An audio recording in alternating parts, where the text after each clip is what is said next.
Muchas gracias por venir. En esta clase vamos a hablar sobre el acompañamiento a las personas que tienen atracción por el mismo sexo. Me ha parecido interesante incluir esta clase en los distintos cursos que he dado a públicos varios, porque me parece que es algo de lo que se habla poco y que la persona que se dedica al acompañamiento espiritual se puede encontrar sin apenas recursos. De qué hacer cuando una persona en esta condición viene y me pregunta y está toda la presión social y está el miedo a veces a meterme en complicaciones. Hay una palabra que me parece que podría resumir cómo acompañar a personas que están en esta situación, que es con respeto a cómo son, con respeto a lo que nosotros estamos convencidos de que va a ser mejor para ellos, pero que si ellos lo quieren vivir, adelante. Si ellos nos preguntan qué puedo hacer para entrar en un camino para vivir de modo acorde como vive la Iglesia, si ellos dicen yo no quiero vivir de esta manera porque no creo en ella, pues adelante, no te voy a forzar, no te voy a insultar. En definitiva, es lo que el Papa Francisco ha dicho: acompañar a esas personas, recibir a esas personas como lo haría el mismo Jesucristo. Intentaré dar, en primer lugar, alguna explicación para encuadrar el tema y, en segundo lugar, hablaré sobre algunas sugerencias concretas que quizás podrían ayudar cuando nos encontramos delante de estas personas. Es algo que hay una presión social grande y por lo tanto podemos tener, como dije antes, un poco de respeto a la hora de abordarlo. La cuestión es que las personas están ahí y no podemos dejarlas solas y necesitan nuestra ayuda. Intentaremos de alguna manera responder a preguntas que están en el aire y no siempre quizás correctamente enfocadas, al menos desde el punto de vista de una antropología cristiana, que sería si esta condición es innata o se debe a la educación. Si se trata de una elección libre que cualquiera podría tomar, cualquiera de nosotros en cualquier momento, de entrar en un género, en otro, si es una enfermedad, que es otra cosa que ha sido muy debatida también, si es reversible. Si es normal, esto sobre todo gente joven nos puede preguntar, ¿es normal que se me vaya la vista a la piscina con chicos, si es chico, con chicas, si es chica, que concretamente se me vaya a determinadas partes del cuerpo? Dificulta el tener esta condición, el vivir la castidad, de acuerdo con la moral y con la tradición moral cristiana de la Iglesia. Puede ser admitido al celibato una persona en esta condición si afirma que vive la castidad y que no tiene grandes dificultades. Empecemos con la definición. Y para eso podemos irnos a la que da el Catecismo de la Iglesia Católica, aunque la he retocado un poquito. Como toda definición que intenta ser exhaustiva y a la vez sintética, es muy rica y un poco compleja de entender. Así que vayamos por partes.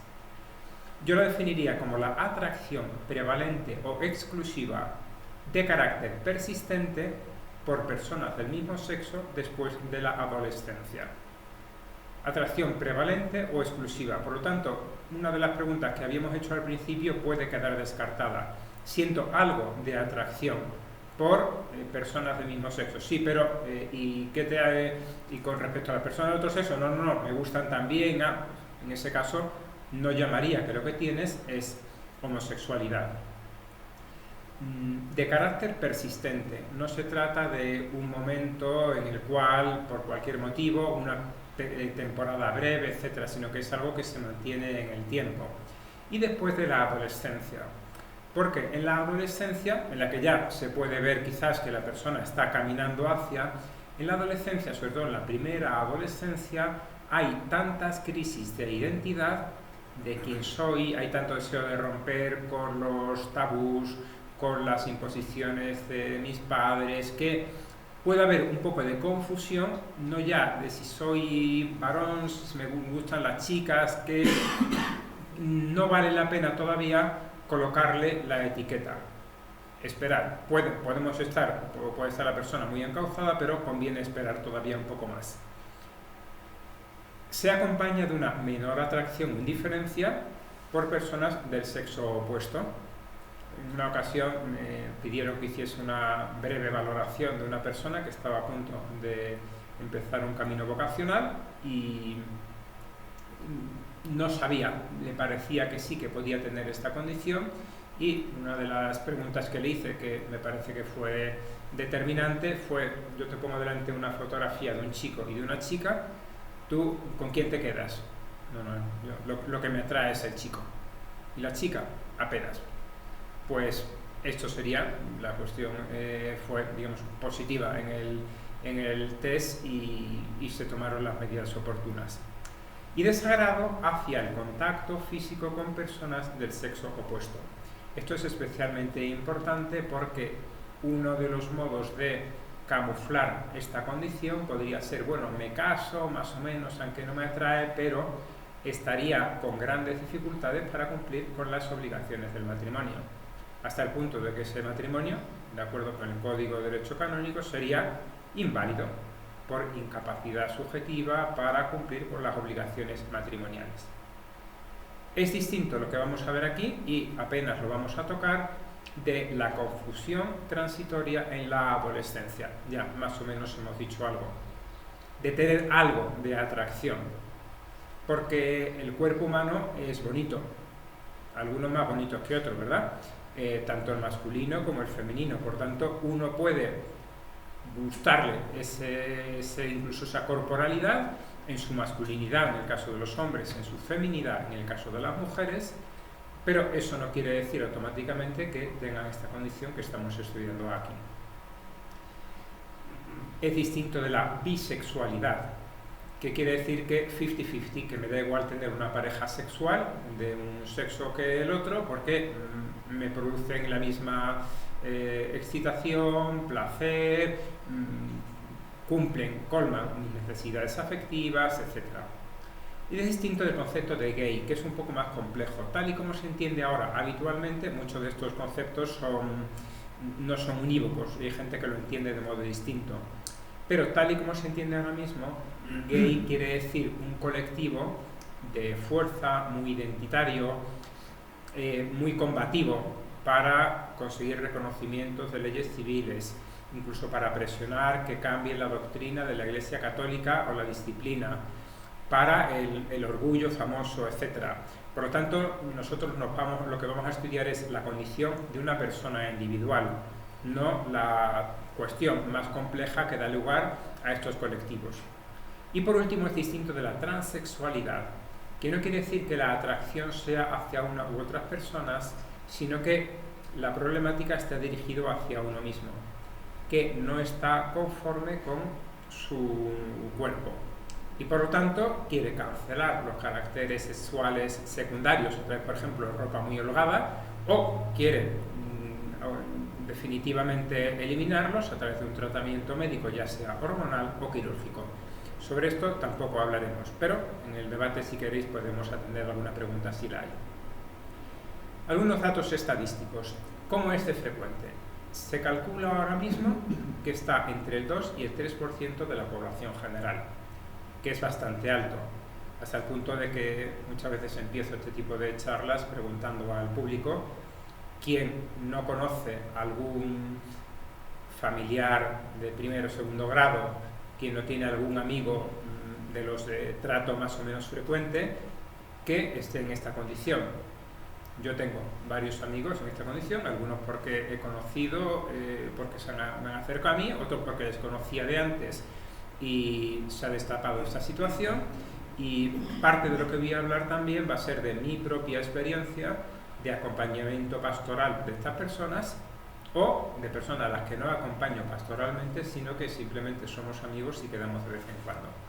La prevalencia, decimos, es alta, pero está muy lejos de lo que hace 20 años más o menos, cuando empezó la presión fuerte del matrimonio homosexual. Se decía hasta el 10% de la población es homosexual. Esto no hay estudios serios y contrastados que lo apoyen. Doble de frecuencia en varones, pero este dato puede ser un poquitín engañoso, porque por el modo de vivir la sexualidad de los varones, que es más corporal, que es más dirigida al contacto corporal, a tener la relación. Es más fácil decir, pues claramente si ha habido un contacto físico, pues claramente esta persona es homosexual. Por el contrario, las mujeres que son más afectivas, que se pueden conformar más, o sea, afectivamente les es suficiente un abrazo, una caricia o un beso, la compañía sin apenas roce o el afecto, puede que de esa manera camufle hacia afuera, pero también hacia adentro, una condición homosexual. También porque para las mujeres hay un mayor permisivismo sexual, permisivismo social hacia el contacto físico. Se encuentran dos mujeres que se abrazan o que se dan dos besos o que van de la calle por la mano, no llaman tanto la atención cuando esas mismas actitudes quienes las hacen son los hombres. De manera que las estadísticas pueden estar un poquitín camufladas. Puede crecer por la aceptación social. En mi opinión, esta prevalencia que hemos dicho está llamada a crecer. Porque ahora mismo hay todo un mensaje de elige lo que quieres ser, de no te preocupes, no te doy normas, patrones, modelos de qué es la normalidad, de qué es lo bueno, estamos en una cultura relativista y además estamos en una cultura en la cual ser gay es bueno. Y esto se ve muy claro en las películas, por ejemplo, en las cuales, y cada uno podría tener películas, series, alguna en la cabeza, en la cual el personaje varón es zafio, es bruto, es poco sensible, es poco afectivo, por lo tanto va a ser difícil que un chico con un poco de inseguridad diga yo quiero ser como este, si este es ser varón yo no quiero ser como este. Por el contrario, las mujeres son guapas, elegantes, trabajadoras, hacen lo mismo que hacemos nosotros y además son capaces de generar hijos y encima son conciliadoras y empáticas. Yo lo he visto en las últimas películas de la serie de Avengers, contra la cual no tengo nada, pero me pareció que eso es un mensaje, quizás no queriendo, pero que llega, en el cual los personajes masculinos parecen muy fuertes, pero tienen unas grandes debilidades internas. Capitán América se acaba peleando con Iron Man y tiene que ser las mujeres las que lo arreglan todo. Y además lo hacen mejor y además lo hacen con cariño. Y eso creo que deja un mensaje. Pues bien, el personaje que ahora mismo en muchas películas es ya algo obligatorio, con una especie de tributo que hay que pagar para que la película cuente con los estándares que se le exige, ese personaje con esta condición es también especialmente atractivo y fácil de identificarse con él. De manera que por todos estos motivos me parece que va a tender a subir. Es decir, que una persona que esté en no sé cuál es mi atracción, mi condición, lo que quiero ser, se encuentra con la presión social, haz lo que quieras, experimenta, etcétera, y por otro lado con que es mejor para tu mente y tus relaciones adoptar esta orientación, pues va a caer con más frecuencia en este tipo de conductas. ¿Es o no es una enfermedad? Es conocido que a principios de los años 70, la segunda edición del diagnóstico el manual de diagnóstico de enfermedades mentales de la Asociación Americana de Psiquiatría incluía la homosexualidad como un trastorno, como una enfermedad. Hubo la reunión en la cual se planteó el tema, hubo un grupo de trabajo, fue polémico porque el grupo de trabajo, los miembros estaban ya bastante encaminados, los que habían sido nombrados, y por otra parte algunos que opinaban de otra forma fueron presionados e invitados para no hablar o incluso para retirarse. El caso es que a partir del 72-73 se quitó del DSM la homosexualidad como enfermedad y progresivamente se ha ido retirando también de las otras manuales de enfermedad mental. Independientemente de cuál haya sido el origen, si a mí, como sacerdote y también con mi título de psiquiatra, si a mí me preguntan, ¿tú crees que la homosexualidad es una enfermedad? Yo digo no. ¿Por qué? Pues sobre todo porque los expertos dicen que no. Si alguien quiere defender que sí, que se empieza a hacer estudios, etcétera, para demostrarlo, pero eso sería cuestión de los investigadores, médicos, psicólogos, etcétera. Y además me creo que es así, también porque el diagnóstico de enfermedad mental es muy complejo. De qué es una enfermedad mental y qué no es, también porque ha habido abusos. De la película Descubriendo a Enigma, por ejemplo, ese inglés que descubrió los códigos secretos de los nazis, se ve como al final lo que acaba es con castración química porque ejercía la homosexualidad, lo cual es evidentemente un abuso. La enfermedad mental en general, fuera de este tema, pues en la Rusia comunista a muchos disidentes le metían no en la cárcel sino en el manicomio, porque hay que estar loco para no estar contentísimo dentro del paraíso comunista. O sea, se ve que la enfermedad mental se ha utilizado también como arma para callar a aquellos que discrepan de la sociedad. Por lo tanto, creo que es mejor, y además no solamente por estrategia, que también, porque si yo quiero hablar con una persona y le digo, es enfermedad, me dice, ¿cómo dice que es enfermedad? Es hace 50 años que ya se ha quitado. Estamos entrando en un debate que no es el que nos corresponde y ni siquiera va a beneficiar que haya un diálogo en el que se llegue a conclusiones válidas. Factores que influyen en la aparición de esta situación. Factores biológicos. Decíamos, ¿nace o se hace? Es algo que viene determinado inevitablemente por condicionamientos genéticos. De vez en cuando, en los últimos decenios, aparece algún artículo en alguna revista y luego replicado en periódicos diciendo se ha encontrado el gen de la homosexualidad. Pues bien, hay, por citar algo reciente, en la revista Science, absolutamente nada sospechosa de tendenciosa, en el sentido de anticolectivo, en el 2019 salió un artículo que decía que los genes tienen la responsabilidad entre un 8 y un 25% de la aparición de esta atracción. Dicho de otra forma, entre el 92 y el 75% de la responsabilidad de esta condición serán de otros factores no genéticos. Este es un artículo de la revista digital Hace Prensa que comenta el artículo que acabo de decir y si alguien quiere profundizar lo tiene en lenguaje, digamos, más coloquial y menos científico. Morfología cerebral. Cuando yo estudiaba la carrera de medicina en los años 90, salió un estudio que fue muy comentado que hablaba del cerebro homosexual. Así como hay cerebro masculino y femenino, y se sabe que tienen características distintas, el cerebro femenino es más pequeño, por tanto quiere decir que lo utilizan mejor, el cerebro masculino es más grande y algunas partes concretas que tienen sus peculiaridades. Decía, hemos encontrado diferencias también morfológicas en el cerebro de este tipo de personas. Se replicó y se vio que no.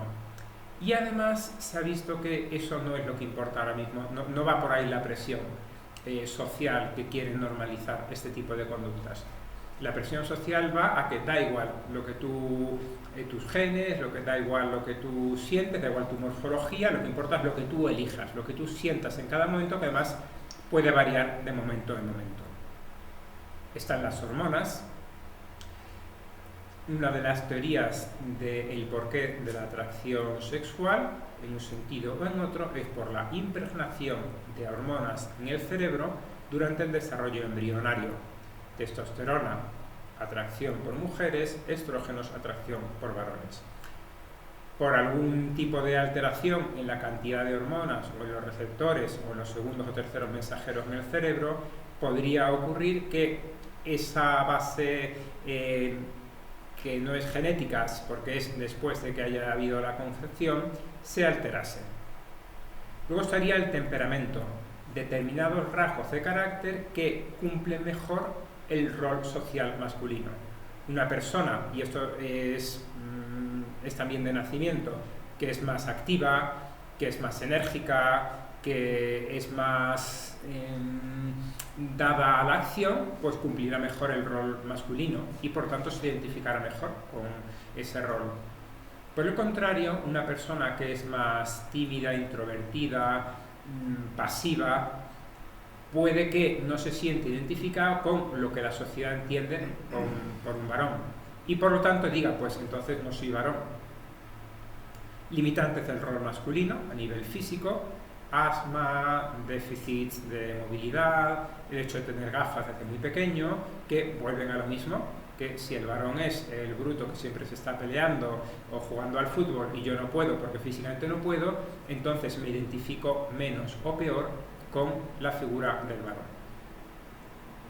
Factores educacionales: la incapacidad para identificarse con el padre del mismo sexo, porque es una persona ausente, físicamente ausente, porque no es luego una familia desestructurada o una madre viuda, porque es un padre que realmente no es atractivo, porque bebe, pega, porque está solamente ocupado de su trabajo y del fútbol, porque es un hombre rudo y zafio, y el chico acaba diciendo: yo no quiero ser como mi padre, y acaba renunciando, lo vimos en otra clase, no ya a este padre, a mi papá, sino acaba renunciando a la figura paterna.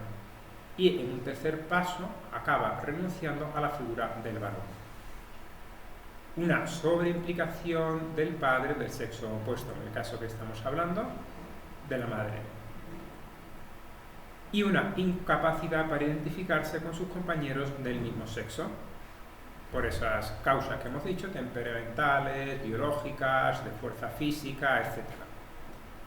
Sobre esto vendrían eventos vitales: abuso emocional, físico o sexual, que hacen que uno se sienta inseguro con el rol del otro sexo, o incluso que diga: si ser varón quiere decir ser abusador, yo no quiero ser abusador, por lo tanto tampoco quiero ser varón, por las heridas que pueden quedar en la mente, en lo referente al cuerpo después de un abuso.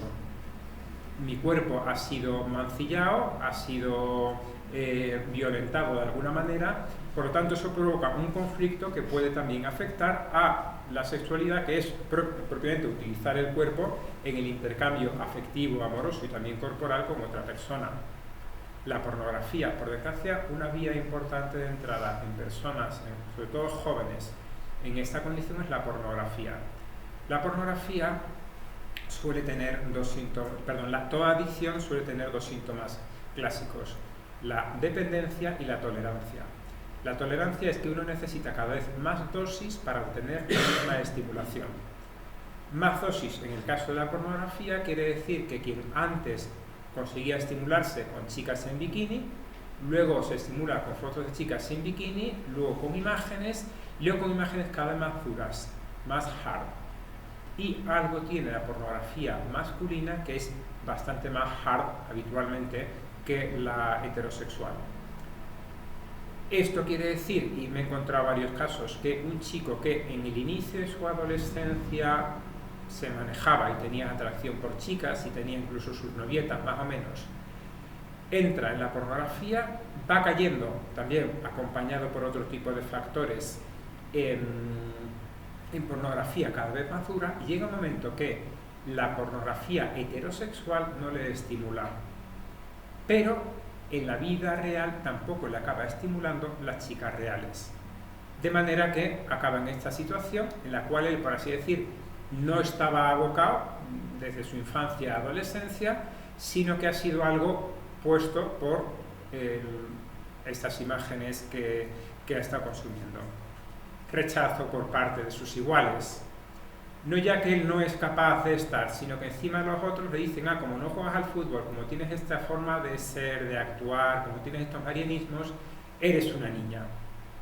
Y entonces el chico que no tiene sentido crítico y le falta razonamiento, capacidad de abstracción también, para decir: os equivocáis, ser varón no significa estar peleándose todo el día, asume lo que le dicen y dice: de acuerdo, yo no puedo ser como vosotros, soy inalcanzable y tal, por lo tanto me quedo, y además no me siento identificado con lo que vosotros decís. En definitiva, esto lo resumiría todo: eventos que llevan a rechazar la propia figura masculina o femenina, o a ver con miedo el otro sexo. Personalidad, ya hemos hablado de ella. Hay algunas interpretaciones psicodinámicas que hacen que, de hecho, el psicoanálisis y Freud en concreto sea mal visto por parte de este colectivo. Decían no solamente Freud, sino los psicólogos de orientación psicoanalítica, psicodinámica, que estas personas buscan al padre que no tuvieron, los varones, el abrazo que no recibieron. Muchas veces lo que buscan es seguridad. Personas, si hemos visto que tienen tantas carencias afectivas por parte de los padres, de los amigos, de los compañeros, les produce mucha inseguridad y buscan en el contacto con otra persona, con otro varón, como figura psicológica, pero también el rol social que da esa fortaleza. Un varón que les abrace, y en algunos casos, algunos testimonian que realmente lo que quieren es la compañía, la seguridad de esa persona, de ese varón, que para algunos por lo menos el encuentro sexual es secundario o es primario en la medida en la que le hacen sentir queridos, acogidos. Está claro que el encuentro sexual, el abrazo sexual, da podemos decir, como el sound round, ¿no? Como un afecto envolvente que les hace sentir física y afectivamente queridos. Un estancamiento en la fase narcisismo adolescente, es decir, el quedarse como estancados en el egocentrismo del adolescente, que todo tiene que rodar alrededor de él. Necesidad de un afecto muy sensible, y esta cascada, que me parece interesante, querría ser como los demás, como aquellos niños que están jugando al fútbol y peleándose, pero se ve incapaz. Se sienten inseguros, inferiores, con miedo, idealizan a los otros, tienen fantasías sobre los otros y acaban erotizando esas fantasías. Lo que he dicho hasta ahora no es, ni mucho menos, exclusivo de las personas con atracción por el mismo sexo. Conozco muchísimas más personas absolutamente heterosexuales que tienen muchos problemas de este tipo, de carencias afectivas por sus padres, de sentido de inseguridad, de miedo a las relaciones con los otros, etc.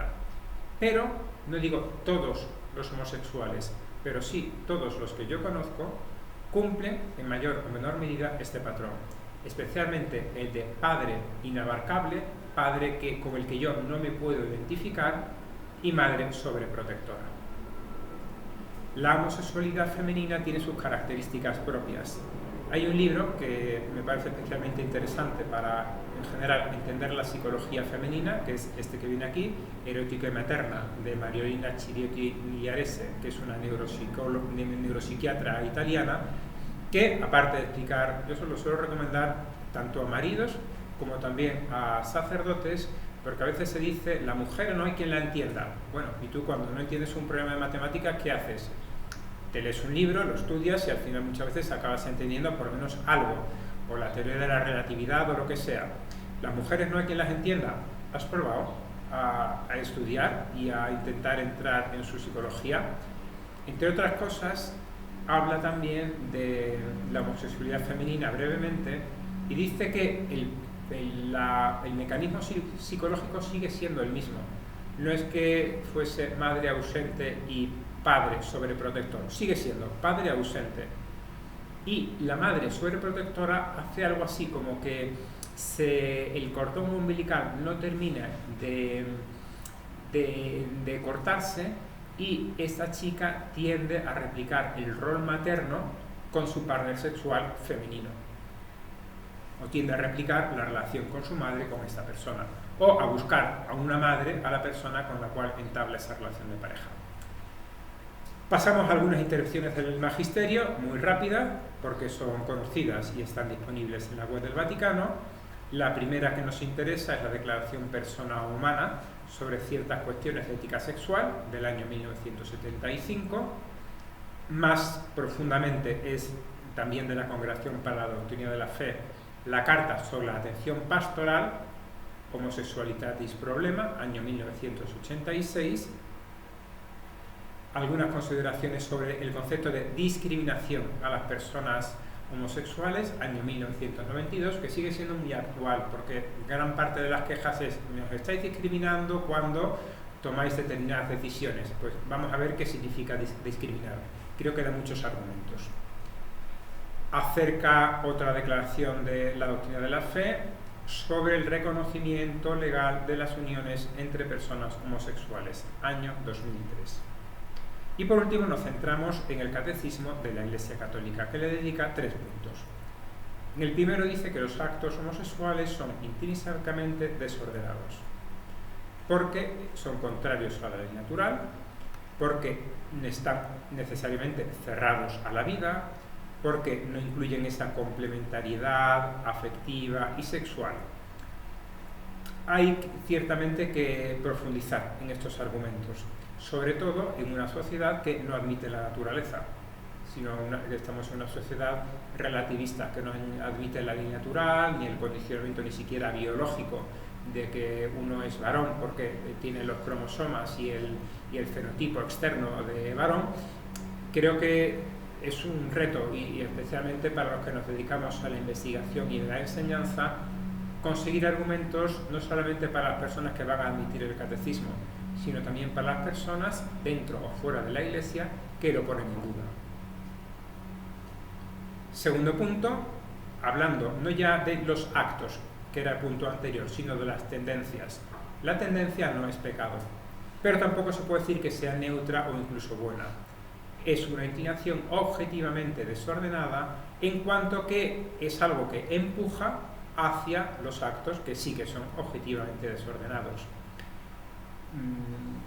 Sería algo parecido en otra dimensión a la tentación. ¿La tentación es pecado? No. ¿Pero la tentación es buena? Pues no, la tentación no es buena porque me está empujando a hacer algo que yo no quiero hacer, algo que es malo. Este mismo punto habla también, otro aspecto importante, de evitar todo signo de discriminación injusta. Habrá que definir discriminación, ya hemos visto esa declaración de la doctrina de la fe, y habrá también que definir qué quiere decir injusta. Excluir de la comunidad parroquial es una discriminación injusta. Negarse a hablar con una persona es una discriminación injusta.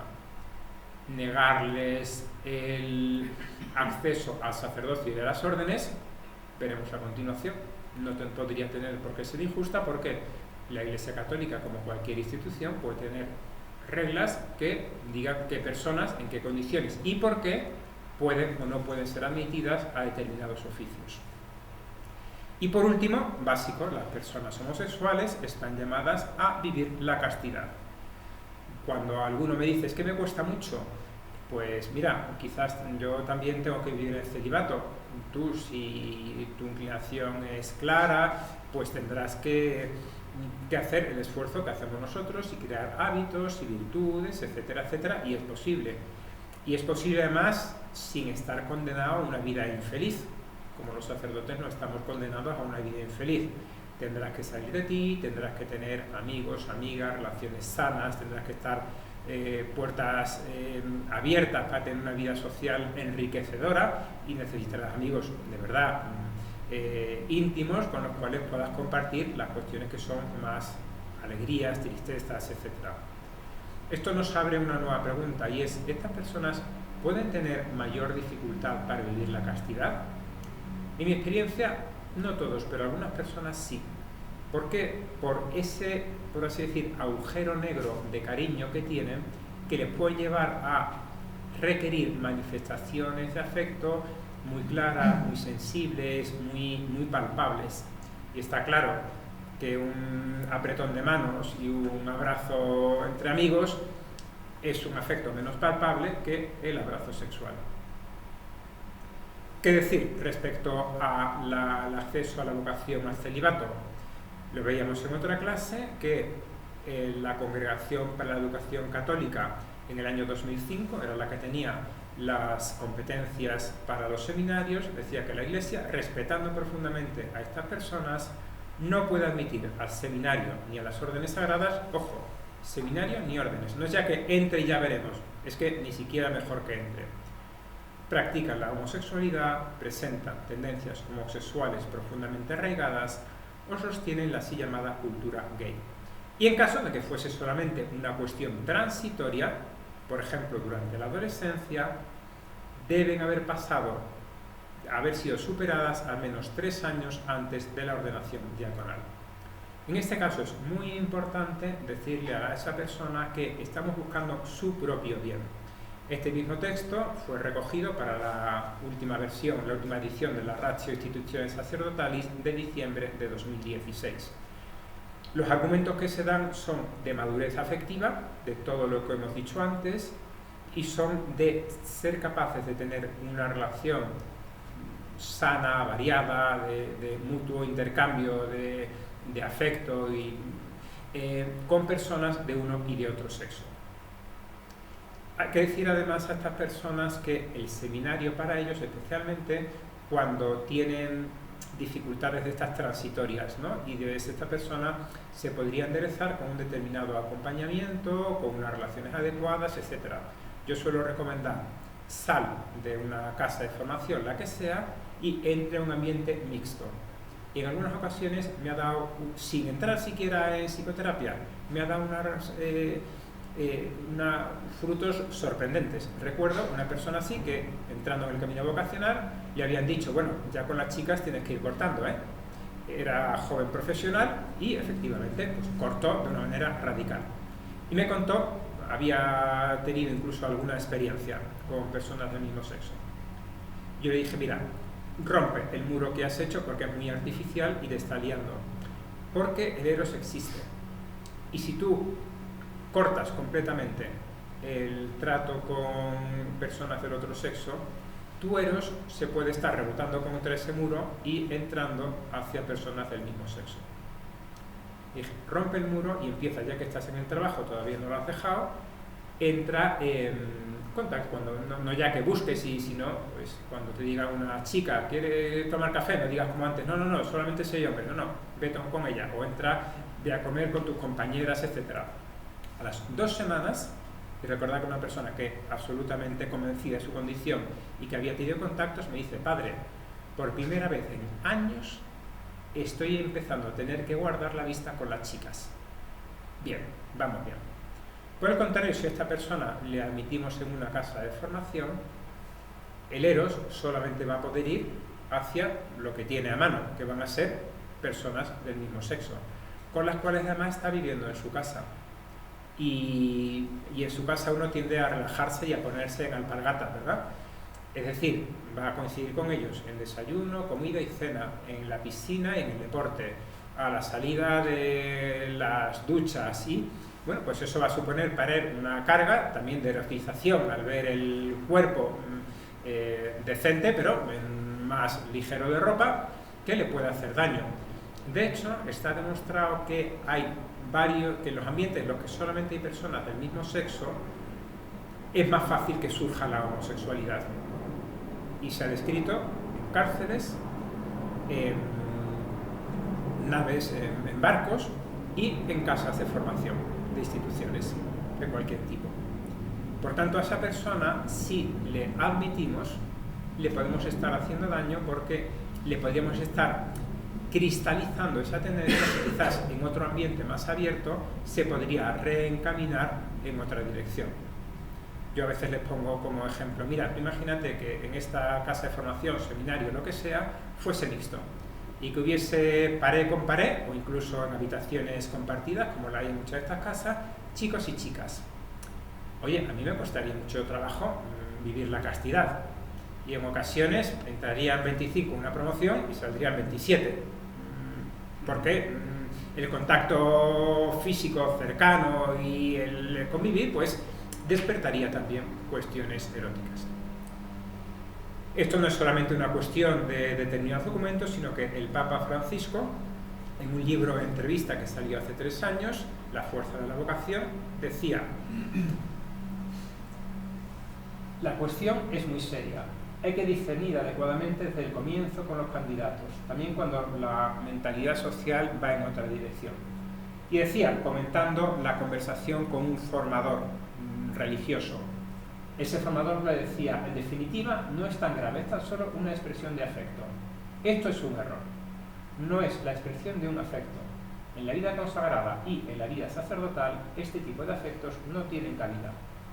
Por eso, la Iglesia recomienda que las personas con esta tendencia arraigada no sean aceptadas al ministerio ni a la vida consagrada. Y repite: el ministerio o la vida consagrada no es su lugar. me parece bastante claro, y viniendo del Papa Francisco creo que es un argumento especialmente utilizable con los que piensan que todo está en discusión. ¿Qué hacer desde el punto de vista educacional para que las personas, los chicos y las chicas, sean maduros en su afectividad y por lo tanto la expresión también se encamine de la manera como dice la antropología cristiana? En 3 palabras, la triple A sería atención, afirmación y afecto. Vamos a ver en familia cómo se puede hacer esto. Hacer atractiva y asequible la figura del varón. Que el padre se muestre cercano, se muestre que habla con los chicos, se muestre... Yo recuerdo, por ejemplo, cuando mi padre, éramos 4 varones, y mi padre intentaba tener algún detalle con cada uno de nosotros para tener tiempo de conversación. Y yo se ve que me gustaba mucho ordenar cosas. Los sábados por la mañana me llevaba a su oficina. Y allí en la oficina me encargaba que le ordenase las estanterías donde los compañeros habían ido sacando cosas, productos, y estaba un poco desordenada, mientras él arreglaba los últimos papeles. Como no era día laboral, no había nadie más, yo organizaba las cajas y al final me invitaba a la heladería de abajo a elegir el tamaño y el sabor que yo quisiese. Y de ida y de vuelta íbamos hablando. Yo entonces tendría unos 8 o 10 años aproximadamente. Bueno, eso para mí era el momento maravilloso de estar con mi padre, en la cual le comentaba cómo me iba en el colegio, cómo me iba con los amigos, mis futuros planes, lo que me gustaría ser de mayor, etcétera, etcétera. Para mí eso era fantástico. Bueno, que los padres piensen qué puedo hacer para que mi hijo se sienta orgulloso de él, lo cual querrá decir a veces moderar también algunas cuestiones de carácter. Requerirá pasar el tiempo con él. Y si llega esta tarde a casa, pues tendrá que optimizar el tiempo que va a estar en casa, los fines de semana, etc. Que le demuestre que le quiere. No basta que le quiera, sino que el chico se sienta querido, incluso que se sienta físicamente abrazado, ¿no? Un psicólogo conocido de Estados Unidos, ya falleció, decía: padres, abrazad a vuestros hijos, de lo contrario otro lo hará. Pues sí, necesitan los hijos también sentir el contacto físico del padre, no solamente el contacto maternal, sino también el paternal. Y mostrarse vulnerables, que es un error importante. El padre que quiere ser el modelo absoluto, sin defectos, sí, es tan alto que no hay quien se pueda identificar con él. Y por lo tanto, por exceso, no ya por defecto de cariño, sino por defecto de... el hijo va a decir: yo no puedo ser como mi padre, si es ser padre esto, yo que soy débil, que tengo defectos, etcétera, no puedo ser varón. Por lo tanto, reconocer los defectos, pedir perdón, etcétera. Y que la madre se retire. A veces, en el trato con familias que están intentando ver qué pueden hacer con estos chicos, lo más difícil no es tanto que el padre se muestre más afectuoso, más respetuoso, que no grite, que le dedique tiempo. A veces lo más difícil es que la madre dé un paso atrás. Ah, pero con lo frío que es el padre, si yo también doy un paso atrás, el chico se queda sin cariño. Si tú no das el paso atrás, tu marido va a tener un freno porque dice: bueno, ya se encarga ella de dar el cariño. Y por otro lado, el mero hecho de que tú estés sobreprotegiendo al niño le está haciendo daño en este sentido. Que los cónyuges se muestren entre sí afecto. Que el chico vea que los padres se quieren. Se besan y se abrazan, evidentemente de una manera casta y acorde a las situaciones. Pero que el chico vea papá y mamá se quieren. Corregir manierismos sin humillar. Es decir, esa forma de ser que los propios compañeros puede ser aquello de lo que se meten con él, el modo de sentarse, el modo de hablar, el modo de... pero sin humillar. Niño, no te sientes así que pareces un... Oye, si te parece, mira, vamos a hacer los dos el esfuerzo de sentarnos un poquitín más derecho, sin rigideces, pero cómodamente, pero derecho. Vamos a intentarlo, ¿vale? Y si yo me pongo demasiado arrugado, me lo recuerdas, y si tú te lo pones, te lo recuerdo. ¿Te parece? En un ambiente de confianza, eso arregla muchas cuestiones que al chico le pueden estar haciendo daño para sí mismo o socialmente. Y por último, puede haber ocasiones en las cuales no haya una figura masculina cercana, porque no está el padre, separación, viudez, etc. Buscar una figura masculina alternativa, un tío, un hermano mayor, un amigo de la familia, que dedique ese tiempo y valorización al chico. Porque recordad que los niños necesitan el abrazo de la madre, pero los adolescentes necesitan la valorización del padre. Y aquí cuando decimos niños y adolescentes, es válido tanto para ellos como para ellas. Las niñas necesitan el abrazo de la madre y las niñas también necesitan la valorización del padre. En la labor de acompañamiento espiritual, ¿qué podemos hacer nosotros? Pues abordar los miedos ante una persona que nos llega y que nos parece que podría, pues bueno, ¿cuáles son los miedos que tienes? Y decirle, ¿tú crees que? No, pero bueno, yo veo que tu relación con chicos, con chicas, es un poco extraña. ¿Te pasa algo? ¿Te cuesta tratar con unos o con otras? Sin dar nada, por supuesto.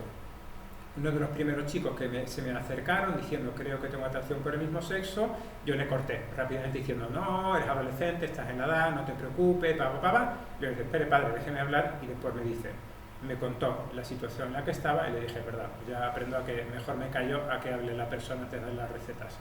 Y esto, como está muy frecuente ahora mismo, vale la pena ser prudente también para fomentar la confianza de esta persona y que no se sienta cortada o con una receta prefabricada. Que hable de su mundo afectivo, no solamente de lo que hace, ¿no? Cuando a veces vienen a confesarse de que han visto, sobre todo en internet, cosas, vale, muy bien, fantástico, pero bueno, cuéntame, ¿te sientes querido? ¿Cuál es la relación con tus padres? ¿Cómo es la relación con tus amigos? ¿Eres seguro o inseguro? Que vayan más allá de lo que hacen, porque eso les puede resultar muy liberador, también para hablar de los miedos que tengan. Distinguir los roles sociales y el temperamento. Ya hemos dicho que una cosa es que el chico o la chica, si el chico no le gusta jugar al fútbol y prefiere dedicarse a la pintura, a la música, a la danza o al teatro, pues eso es un rol social. Eso no quiere decir que sea menos varón. Y al contrario, la chica a la que le gusta vestir pantalones, que se maquilla menos y que juega al fútbol, no quiere decir que sea menos femenina. Integrar la corporalidad en el propio yo. Y esto es también con delicadeza, pero que y sí que va, en cierto sentido, con el rol social, pero que las chicas se cuiden y se arreglen, que los varones no se maquillen, no se cuiden demasiado, que utilicen su cuerpo. Y a lo mejor un chico no va a entrar en un equipo de fútbol, por ejemplo, entre otras cosas porque juega fatal, ya hemos dicho que suele ocurrir. Pero sí que puede hacer atletismo, bicicleta, algo que le ayude de alguna manera a reconciliarse con su propio cuerpo, con el cual se siente quizás un poquitín humillado y a disgusto. Y poco a poco a lo mejor va a correr por su cuenta, pero luego se va a correr con otro tipo y luego va se junta a un equipo de ciclismo, de manera que se va también integrando socialmente. Ofrecer modelos masculinos, asequibles y afectivos y atractivos, y desde el punto de vista nuestro de acompañamiento espiritual estaría la paternidad espiritual, de la cual ya hablamos en otra clase.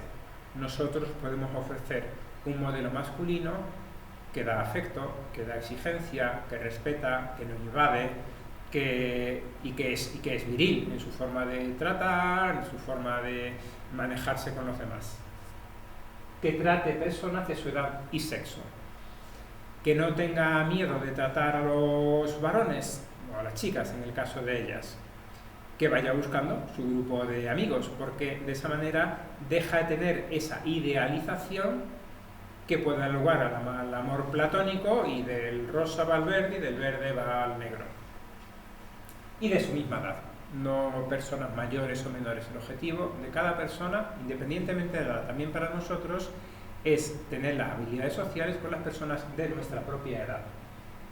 Reforzar su seguridad y su autoestima, que probablemente estarán muy dañadas, y que hay que decirle tú vales, también porque Dios te quiere, y que claro, para que la persona aumente su autoestima hay que poner por delante retos asequibles, progresivos, de manera que el tipo diga, yo he podido, yo voy adelante, yo soy capaz de conseguir metas altas.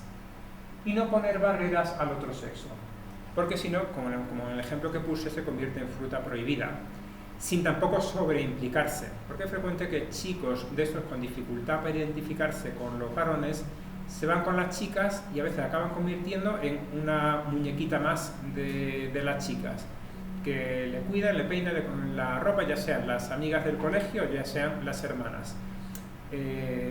Una cosa equilibrada, ni romper del todo, pero ni estar tampoco totalmente integrado a un grupo formado solo por chicas. Ayudar a cortar la pornografía. Mientras siga recibiendo el estímulo fuerte de la pornografía, le va a ser muy difícil ser lo que quiere o lo que le gustaría ser. Discernimiento vocacional, hay que tenerlo en cuenta, por todos los motivos que hemos dicho. Están llamados a vivir la castidad como todos, y también es un objetivo, y que es posible, quizás con caídas, con altibajos, con paciencia, confiando en la gracia de Dios, sin dejar de acudir a los medios sobrenaturales, la oración, los sacramentos cuando estén en condiciones también de recibir al Señor, ir a confesarse sin miedo, evitar también nosotros el rictus de otra vez, no. Tenemos que ser acogedores como Jesucristo era acogedor, sin juzgar. Dios te quiere. Y esto es algo que para personas heridas en general levanta mucho. Independientemente de lo que hagas, claro que Dios le gustaría que tú te comportases bien, de acuerdo con lo que tú mismo te das cuenta que deberías vivir, pero a pesar de todo, Dios te quiere. 2 recursos online que podrían servir. Uno es Courage, que es una asociación fundada por el padre John Harvey en Estados Unidos, que ofrece material bibliográfico, vídeos, etcétera, incluso algo de recursos personales online, y tiene además sedes en bastantes países para grupos de autoayuda que ayudan, que prestan un gran soporte a estas personas, e incluso grupos presenciales, eso de todo en ciudades un poco más grandes. Y esta misma asociación hizo un vídeo que yo recomiendo mucho, que es este de aquí, se llama everlastinghills.org, es la página web, y el vídeo se llama Desire of Everlasting Hills. Son 3 personas homosexuales activos, 2 varones y una mujer, que cuentan el proceso de cómo fueron entrando en este tema, en este mundo, etcétera, cómo tenían un gran resentimiento hacia Dios, porque decían, tú me has hecho así o has permitido que yo sea así, mis necesidades afectivas solamente se cubren cuando yo tengo relaciones y a la vez me dices que no debo tenerlas. Por tanto, me estás condenando a la infelicidad. Y como a la vez, a medida que van encontrando el amor de Dios, van también encontrando que Dios les quiere. Y van encontrando motivos para cubrir sus carencias afectivas de otros modos más sanos, porque en algunos casos los modos de hacerlo eran claramente muy insanos. Yo lo recomiendo a personas que ya están metidas en este mundo. Bueno, primero lo recomiendo a nosotros mismos, para conocer cómo piensa una persona así. Creo que abre mucho la mente a lo que sufren estas personas. Y a personas que están metidas en este mundo. Alguien que solamente tiene dudas, pero que todavía no ha dado pasos de contacto físico, no lo recomendaría para no dar ideas, sino para no exponer situaciones que todavía él quizás no le vayan a aportar mucho. Ojo, porque no toda persona es apta, porque se remueven cuestiones a veces difíciles, también personales, hace falta un soporte. Yo recuerdo hace un tiempo uno de los asistentes a una de estas clases era el capellán de una cárcel y me decía, yo cada vez que alguien me pide dirección espiritual casi se me abren las carnes porque digo, Dios mío, la que me va a caer encima, una historia tremenda, y yo tengo que hacer como de esponja y luego me quedo empapado. Y digo, no, claro, que ese es el problema. Tú tienes que tener un cubo cuando llegas a tu casa para apretar la esponja y vaciar. Y ese cubo puede ser un acompañante espiritual capacitado, pero también, aunque tú estás sano, puede ser un psicólogo para hablar tú de tus emociones porque necesitas darle salida con otra persona, o puede ser un amigo, un familiar. Pero hay que romper el sentido de que el psicólogo es para los locos. Bueno, no, es para los que están enfermos de ansiedad, depresión, etcétera. Pero también mucha gente sana que precisamente para no enfermar necesitan también este tipo de apoyo profesional. En todo caso, no hacer nosotros de psicólogo, porque nos haríamos daño a nosotros, estaríamos corrompiendo el tipo de relación que es la que nos corresponde, de acompañamiento espiritual, y podríamos hacer daño también a la persona. Ojo, porque pueden ser absorbentes. Y a mí alguna persona me ha pedido ayuda y le doy el consejo que creo. Bueno, ¿tienes acompañante espiritual? Sí. ¿Tienes un psicólogo? Sí, pero también usted no entendía mucho. ¿Quiero seguir teniendo contacto? Mira, no. Porque lo que estás haciendo es absorber más gente que esté pendiente de mí, que me escuche, que me dé afecto, etcétera. No es cuestión de que yo tengo muchas cosas que hacer, estoy muy ocupado, mucha gente, no. Es que me parece que ya tiene la persona que te acompañe, no quiero entrar en conflicto entre muchos acompañantes, y tú lo que necesitas es tener amigos. Dar afecto, ser empático, etcétera, pero no afectitos que harían daño a la persona. Mostrarse comprensivo, pero sin hacer lo que en mi país llaman cuchi, porque estaríamos tocando quizás la parte menos sana de esa persona. Y cuidar la propia reputación. Ya he dicho que yo tengo amigos en esta condición. Algunos quieren vivir en cristiano, otros no quieren vivir en cristiano. Él sabe lo que yo pienso, yo sé lo que él piensa, y nos respetamos. Nos encontramos, sí, pero yo no entro en su casa, porque los vecinos, los amigos, saben, muchos de los que entran en esa casa. Nos vemos, sí, ¿dónde? En un sitio neutro, en un bar, en un sitio más o menos público, y hablamos, nos reímos y nos tomamos algo juntos, etcétera.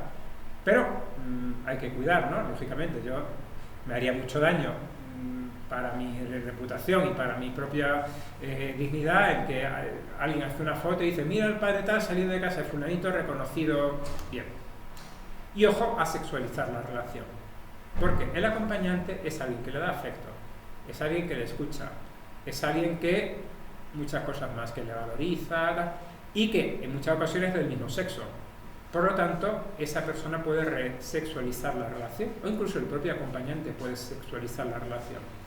En ese caso, al igual que cuando se sexualiza una relación de acompañamiento en ámbito heterosexual, mi consejo es suspender, por el bien de la relación y por el bien de cada uno de ellos. Mira, lo siento, pero me parece que no nos está haciendo bien.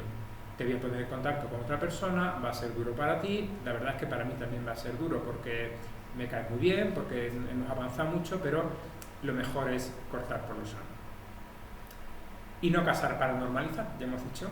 Bueno, como hay una chica que podría, que más o menos, disimulo lo que tengo, no me atrae, pero no, porque es que en unos años te va a ser muy incómodo realizar el acto conyugal y va a ser canónicamente nulo si de verdad estamos metidos en esta situación. ¿Qué hacer cuando el problema ya está en casa?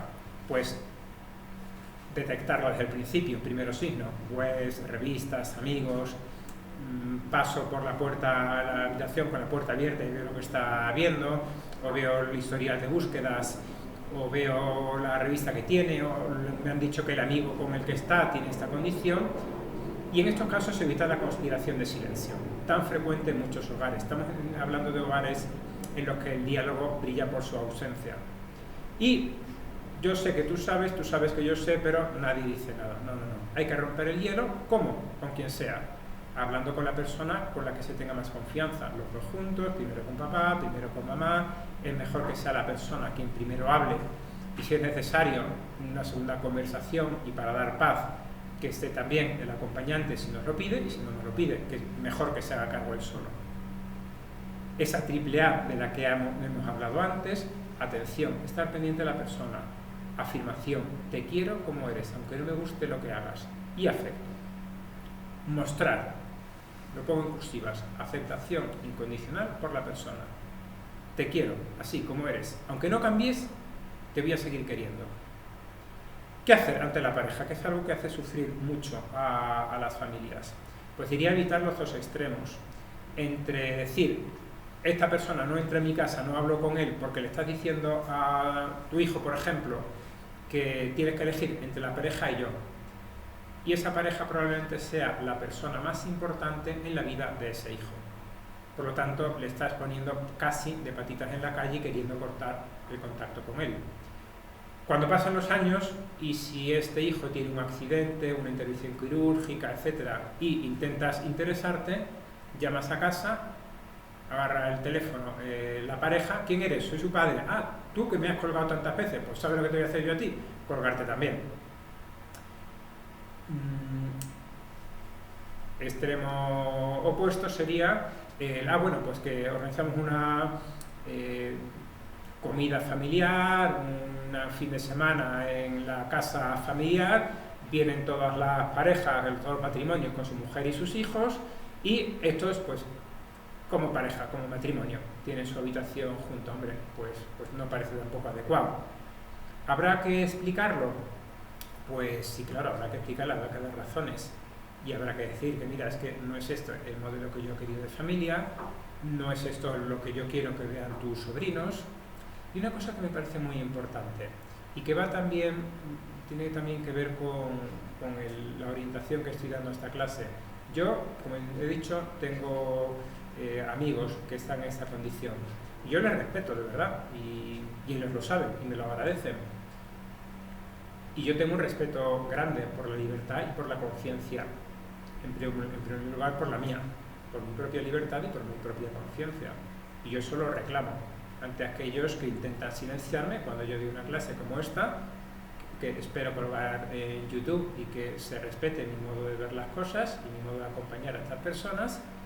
Pues bien, ese mismo argumento también lo pueden dar los padres. Mira, yo te respeto a ti, yo no te insulto, no te echo de casa, respeto tu conciencia. Si tú crees que estás haciendo correctamente, respeta la mía. Porque todos tenemos que respetar la conciencia. En primer lugar, la propia. Puede que dé un lugar a un poco de tensiones, pero me parece que si hay esa buena relación, que es fundamental que la haya, el chico lo respetará. Entonces, entre esos dos extremos, ¿qué hacer con la pareja? Pues yo diría, tratarle como el mejor amigo de tu hijo. Tú a los mejores amigos de tu hijo les metes en casa y les invitas a comer, pues sí, pues me parece que ese sería, y explicando, mira, esto es lo que yo puedo darte, no me obligues a ir contra mi conciencia, porque contra la propia conciencia no se debe actuar, ¿verdad? Apoyar a los padres. Si hemos dicho que gran parte del problema viene por una educación que ha sido problemática, habrá que apoyar a los padres porque pueden estar muy culpabilizados y por tanto necesitarán también que se les acompañe, que se les escuche, etc. Terapia. ¿Plantear una terapia a estas personas? Pues si hemos dicho que la homosexualidad no es una enfermedad, por la homosexualidad en sí no necesitarían ir a una terapia, salvo que ellos pidan ir, y en ese caso pues podrán ir, pero ¿para qué? ¿No? Primero, si él quiere, y segundo, hay muchos signos que estas personas, como cualquier otro, pueden tener: carencias afectivas, conflicto con la figura paterna. Ojo que con varias de las personas a las que he acompañado con conflictos con la figura materna, al arreglar ese conflicto, perdonar, entender, comprender, dejar de romper, ha bajado muchísimo la atracción por el mismo sexo. Si han sufrido abusos, si tienen síntomas de ansiedad o de depresión, si tienen obsesividad, que es también bastante frecuente en estas personas, si tienen dificultad para expresar sus emociones, si tienen adicción a la pornografía, desde luego, si tienen problemas de aceptación del propio cuerpo, o si tienen problemas para tratar a personas del mismo o de distinto sexo. Todas estas cuestiones las puede tener cualquier persona, homo o heterosexual. Pero, y volvemos al artículo que cité antes de la revista Science, parece que algunos de ellos son más frecuentes en personas con atracción por el mismo sexo. Este es un gráfico que viene en esta revista. La línea que vemos aquí sería la frecuencia de patología mental en población general, y esto que vemos aquí sería algunos síntomas que parecen que son más frecuentes, según este análisis amplio, en personas que tienen atracción por el mismo sexo. Distintas dependencias, síntomas como ansiedad, hiperactividad, trastorno bipolar, soledad, neuroticismo, etc. Pues bien, yo no te llevo para curar tu homosexualidad, te llevo para que mejores estos problemas que tienes y a ver qué pasa. Y si no pasa nada, o sea, si no mejoras, pues te seguiré queriendo igual, pero por lo menos te vas a encontrar mejor.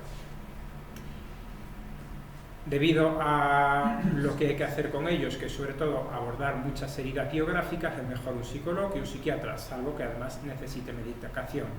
Y suelen ser muy útiles las terapias de grupo.